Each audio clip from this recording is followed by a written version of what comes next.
ورحمۃ اللہ وبرکاتہ۔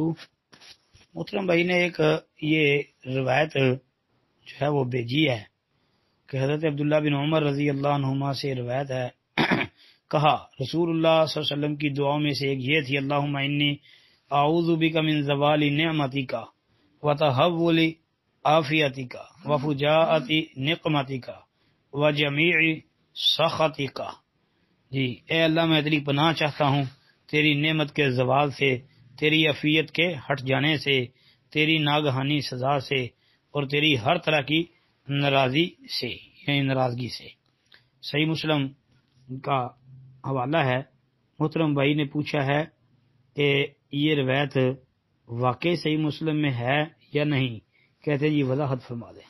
جی محترم بھائی، یہ روایت بالکل صحیح مسلم کے اندر موجود ہے انشاءاللہ، اور صحیح مسلم کے علاوہ سنن ابی داود کے اندر بھی یہ آتی ہے جی، 1545 نمبر سنن ابی داود، عبداللہ بن عمر رضی اللہ تعالی عنہما سے ہی ہے جی، بالکل صحیح روایت ہے جی، صحیح مسلم میں ہے اور ابو داود کے اندر بھی ہے جی۔ السلام علیکم ورحمۃ اللہ وبرکاتہ۔